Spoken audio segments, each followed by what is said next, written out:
Bom dia, pessoal, tudo bem? Espero que sim. Gente, voltando ao nosso canalzinho do professor, eu sou velho professor, conceitos básicos em biologia, estejam convidados. Hoje a nossa aula é muito desafiadora. Professor, desafiadora? Desafiadora é uma aula que vai tentar explicar algo inexplicável. Ah, professor, eu caí fora, não entendi nada. Tentar explicar algo inexplicável? Exatamente. O nosso desafio da aula de hoje é tentar explicar o comportamento de vocês. Vocês do terceiro ano, do segundo ano, do primeiro ano, que vivem lá na escola. Comportamento dos adolescentes. O que leva um adolescente a ter esse comportamento típico deles? O que leva a essa impulsividade dos adolescentes? O que leva aos adolescentes serem irresponsáveis ou inconsequentes às vezes? Na escola a gente vê muito isso. Muito. Por que eu falo na escola? Porque é o meu ambiente de trabalho. Há 30 anos eu reparo isso, eu vejo isso. Dentro de uma sala de aula, com 40, 60 alunos, ou numa sala pequena de 15, de 10, o comportamento deles em grupo e sozinhos. Isso é uma regra geral. É uma regra geral da idade. Mas o que leva a isso? Certos comportamentos que a gente não acredita. Você fica pasmo, você fala assim, olha, como é que pode o cara fazer isso? Como é que pode? Eu não entendo. O que leva a isso? Nós, como professores, a gente fica se perguntando às vezes, o que leva a tal comportamento? E a gente às vezes não entende o comportamento típico, tradicional deles. Será que a biologia tem muita coisa a ver com isso? A maturidade tem alguma coisa a ver com isso? A gente repara pelos corredores da escola, berrando, gritando e chutando as portas. Atitudes inexplicáveis, como estourar bombas dentro da escola. Na rua a gente repara isso. Descendo essa avenida em frente de casa aqui com skate, fazendo um zigue-zague entre os carros. Meu Deus. Aquele bando de moto passando cheio de adolescentes, fazendo um cavalo de pau. Se um cai, efeito cascata, cai todo mundo. Fica na ponta de um penhasco para tirar uma selfie. Não é isso? Jogos radicais ou esportes radicais que você tem até medo de pensar em fazer, eles fazem. Por impulsividade típica da idade. Mas o que leva a isso? Será que a biologia, como eu perguntei, tem alguma coisa a ver? Tem alguma coisa a ver. Está certo que outros fatores influenciam também. Outros fatores. Criação, educação, meio familiar, local, tipos de companheiros, tipo de amigo, rodinha de amigos e tudo mais, parte social. Mas existe uma parte da biologia que pesa muito isso. Uma verdadeira luta. É uma batalha que existe. Entre o que, professor? O que no nosso corpo que trava uma verdadeira batalha como resultado tradicional esse comportamento típicos dos adolescentes? Antigamente falava aborrecentes. Inclusive, existe uma frase na biologia que fala sobre isso. Adolescentes, seres em constante mutação e transformação, que travam batalhas diárias com seus pais, sempre querendo ter razão. E às vezes não sabem o que é um não. Já topei de cara com vários. Agora, gente, o que leva a esse desafio? O que leva a esse comportamento? O que leva a essas atitudes inexplicáveis? Uma verdadeira batalha, como eu já disse, é uma verdadeira batalha entre o sistema hormonal endócrino e o sistema nervoso do nosso corpo. É um versus o outro. Um versus o outro. Endócrino, nervoso. Até atingir mais tarde um equilíbrio. Um equilíbrio que existe. Homeostase de equilíbrio. Mas vamos por etapas. Primeira coisa, pessoal, nós vamos trabalhar hoje um pouquinho a respeito de uma neurobiologia do desenvolvimento. Esse é o foco, neurobiologia do desenvolvimento. Tá? É uma parte que trata da participação endócrina, nervosa, para resultar em condições necessárias para resultar certas atitudes e comportamentos. Gente, córtex pré-frontal, localizado nessa região, olha só, parte frontal, é uma estrutura importantíssima para a participação e produção dessas atitudes. O córtex pré-frontal, chamado de freio, é o freio de certas atitudes. Ele no adolescente, ele vai estar em obras até os 25 anos. Vai estar em obras. Ele não está maduro. Tá certo? É um tipo de estrutura que vai decidir a reação do fato e as consequências disso. Tá? É um tipo de estrutura que vai falar a respeito de central de controle do nosso cérebro. Central de controle do nosso cérebro? Sim. Tá? É a parte lógica para o pensamento e planos para o futuro. Para você ver que o adolescente só vive o momento, não vive o futuro. Quer dizer que a participação desse córtex pré-frontal ainda não está bem, não está maduro o suficiente para ele pensar no futuro. Tá certo? Ele que lida com parte de impulsos e sentimentos conturbados da idade. Certo? E a central de julgamento e controle das nossas atitudes. No adolescente, como eu já acabei de falar, está em obras até os 25 anos. É o centro de decisões e foco da atenção. Por isso que ele é aluno desligado em sala de aula. Então essas atitudes, tá certo? É consequência também dessa estrutura chamada de córtex pré-frontal, do freio. Olha que interessante. Agora, pessoal, por que eu chamei de freio? Porque ele vai brecar uma Ferrari. A Ferrari do Lewis Hamilton, poderosa, né, com uma velocidade incrível por segundos, por minutos. E quem seria essa Ferrari? Quem seria essa Ferrari que trabalha a todo vapor, que já está completa em atividade 100% na adolescência? A amígdala. A amígdala. Semelhante a um grãozinho de nós. E essa estrutura, essa amígdala, na verdade são duas, localizadas uma em cada parte do nosso cérebro. A parte direita, esquerda, a parte temporal. A amígdala, pessoal, é como se fosse uma verdadeira Ferrari para produzir toda essa impulsividade.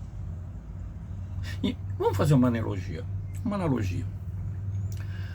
A amígdala, ou as amígdalas, elas são uma verdadeira Ferrari com motor potente, que trabalha no adolescente nessa fase a todo vapor, porque ela já está 100% completa. Por isso que tem essas atitudes assim, os adolescentes.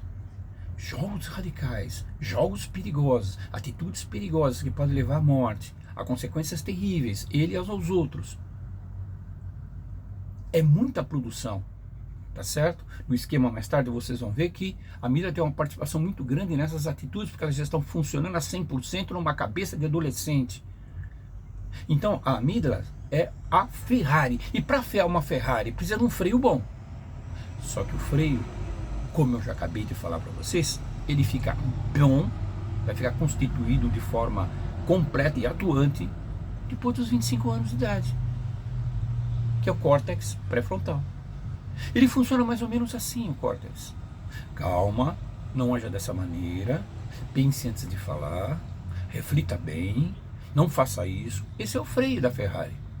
Só que no adolescente, isso ainda não está formado, tem obras. Então a Ferrari está desgovernada.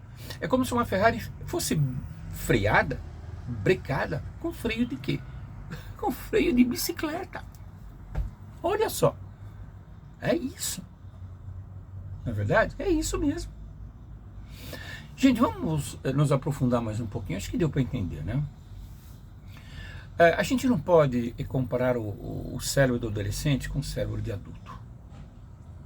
Não é igual, é uma versão que ainda não está completa.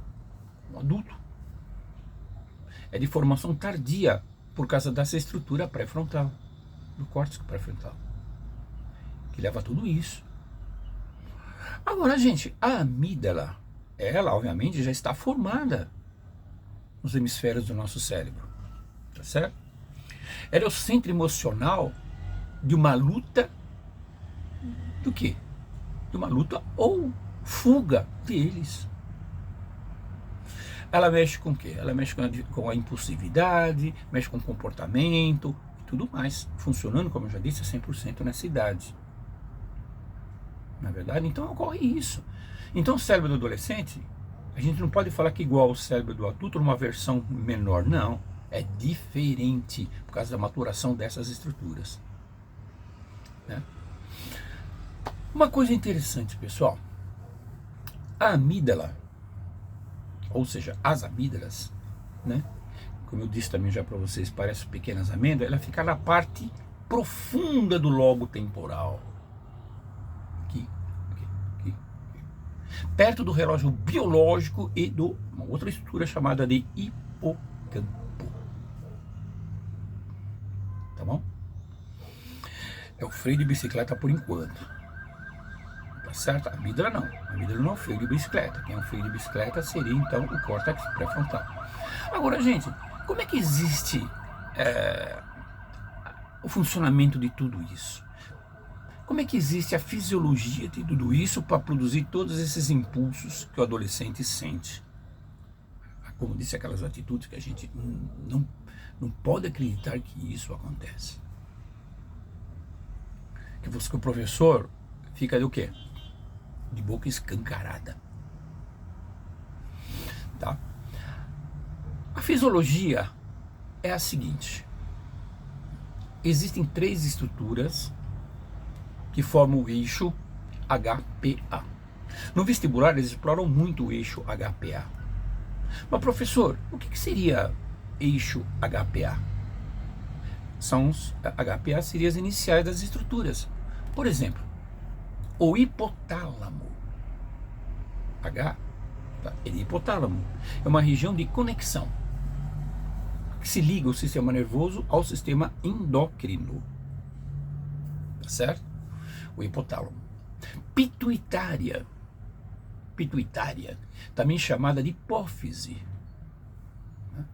É uma estrutura importante também, pessoal, né? Que para a parte de desenvolvimento do sistema nervoso central. Você tem também, além disso, as glândulas suprarrenais, a adrenal, que fica acima dos rins. É a resposta da luta e fuga dos adolescentes. Esse trio, essas 3 estruturas. Então, como é que funciona o mecanismo que leva a isso? Como é que funciona? Gente, presta atenção. Vamos dizer que o adolescente vai fazer um esporte radical. Ou ele vai pular de bicicleta, vai pular de paraquedas, ou vai fazer, por exemplo, uma descida de skate perigosa, né? Ou vai andar de moto, empinando as motos na rua de forma inconsequente, ou ele vai fazer qualquer tipo de atividade que leva ao estresse. Por outro lado, uma prova de matemática que ele não sabe, uma prova de física que ele não sabe, uma situação de estresse qualquer que aconteça para ele, né? Essa situação de estresse, o que vai acontecer? A amígdala vai produzir essa situação de estresse, essa ameaça, que vai cutucar o hipotálamo do nosso cérebro, daquela cutucada, aquela espetada no hipotálamo. Essa situação do quê? De estresse, tá certo? Que a amígdala vai detectar. Agora o que acontece? Esse hipotálamo, ele manda informações, um sinal químico para o quê? Para a hipófise, também chamada de pituitária. Essa pituitária, essa hipófise, tá tá certo? Ela vai avisar as glândulas suprarrenais que ficam acima dos rins. Vai cutucar lá o suprarrenal. Estou te cutucando aí nessa sequência, dá continuidade a esse esquema, dá continuidade a essa sequência. Acima dos rins, as suprarrenais então vai liberar em grande quantidade um hormônio chamado de adrenalina. E além da adrenalina, o cortisol, que é o hormônio do estresse. Cai em sangue circulante pelo corpo, chegando ao sistema circulatório, parte central, que é o coração, que dispara, ocasionando uma taquicardia muito forte por causa da emoção, dilatando as pupilas para enxergar melhor. O que mais? Levando o sangue com oxigênio, tá certo? Para todo lugar. Dilata os pulmões na respiração, o pulmão fica dilatado, os pulmões ficam dilatados por causa da respiração ofegante, que leva ao fígado uma produção muito grande de glicose e também de glicogênio estocado para a produção de ATP e energia para os músculos. Então isso tudo é o efeito cascata.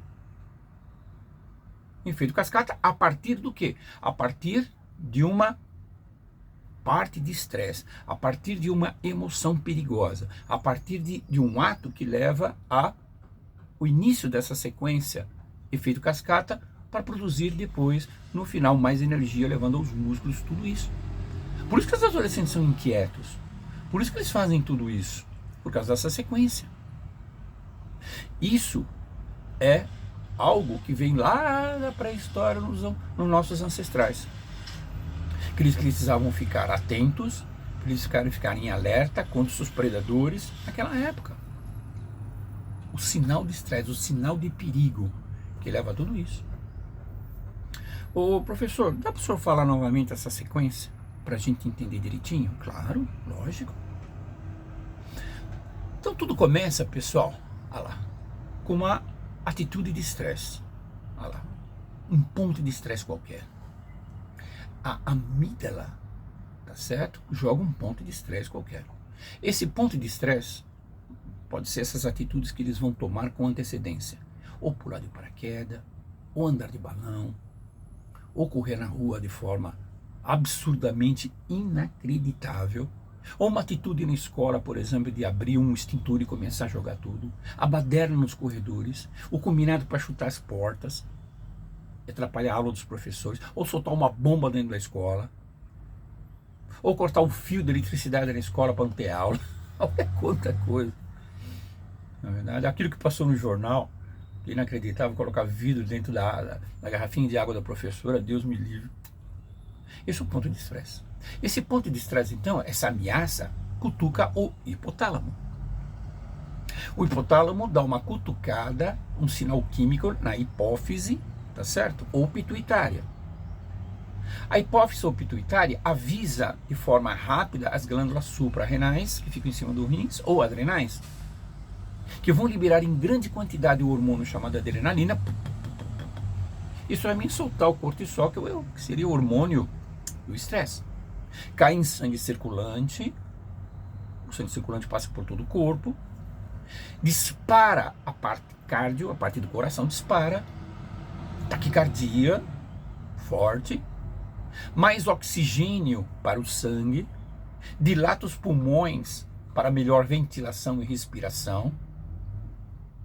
O fígado começa a liberar no caso, glicogênio, que é um açúcar de reserva dentro dele, para a produção de ATP, energia e glicose para os músculos. Olha só como é que é o lance, pessoal. Inacreditável. Professor, é assim mesmo que acontece? Isso explica o comportamento dos alunos de forma inconsequente? Biologicamente, sim. E, mas, claro, existem outros fatores que podem levar a isso. Não é verdade? Como o senhor falou, pode ser uma herança ancestral dos nossos ancestrais que corriam risco em situação de perigo de seus predadores? Claro, sim, lógico. Herdamos isso. Ok? Então, olha como é que é a situação que nós, professores, que nós pais, que nós, família, tentamos entender a situação de comportamento dos alunos. Ah, professor, peraí, me dizer que você era santo por acaso? Não, não era santo. Mas eu creio que naquela época, dos grandes répteis, há 65 milhões de anos, foi a época que eu estava na adolescência, eu não era assim, não. O meu córtex pré-frontal, ele amadureceu mais rápido, não foi a partir dos 25 anos, não. Eu era mais bonzinho, mais sossegado, mais quietinho no meu canto. Tá? Então, a próxima vez, você pai, você mãe, você família, você professor, aquele aluno que dá comportamento, que você não acredita em certas atitudes, você chega para ele e fala assim: fica quietinho aí que eu vou dar um tapa no seu córtex pré-frontal para ele funcionar com antecedência dos 25 anos. Ai, mano. Você vê? Ou falar assim: escuta, fica quietinho aí, porque essas amígdalas bilaterais, elas têm que diminuir esse funcionamento. Controla as suas amígdalas, uma de cada hemisfério do seu cérebro, hein? Vou perder a paciência com elas. Se toca. Olha só, gente, como é difícil a gente entender isso, né? O centro emocional de luta e fuga dos alunos. O comportamento deles de acordo com uma cascata de parte endócrina e parte muscular. Olha só. A situação de estresse, as amígdalas oferecendo, cutucando, por exemplo, a hipófise pituitária, que cutuca as glândulas suprarrenais ou adrenais em cima dos rins para a produção de adrenalina, hormônio, e também do cortisol, que cai em sangue circulante no nosso corpo, atingindo a parte cardíaca, o coração, disparando o coração em taquicardia, dilatando as pupilas para ter mais visão e ficar mais atento, dilata os pulmões para maior ventilação. Tá vendo? O que leva o fígado à produção do açúcar de reserva, o glicogênio, para os músculos produzir mais energia necessária para tal atitude, ou ATP, para gastar nessas atitudes. Ok? Pessoal, não é fácil não. Aborrecentes, adolescentes. Quantos nas minhas aulas, quantos eu já vi, variados. Tem aqueles quietinhos, tem aqueles lá, mas tem alguns aí que realmente se reza o terço antes de entrar na sala de aula. Mas são todos queridos, depois eles mudam, né? Quando o córtex pré-frontal fica maduro, eles não se encontram com eles, nem parece aqueles alunos. Aí você fala assim: tá vendo? Você foi responsável por esses fios de cabelo branco, por causa das suas atitudes. Até que ponto a gente pode culpar eles, né, pessoal? Até que ponto? Tá bom, gente. Um grande abraço para vocês, um grande beijo do professor. Qualquer coisa, coloca lá nos comentários do professor a respeito da aula. Espero que a gente tenha entendido o comportamento que leva a isso. Ok? Até mais, gente. Grande beijo do professor. Professor, o senhor não vai falar? Falar? Falar o quê? O senhor sempre fala no final. Vai, Corinthians. Tchau, gente. Até mais aí. Satisfação em encontrá-los.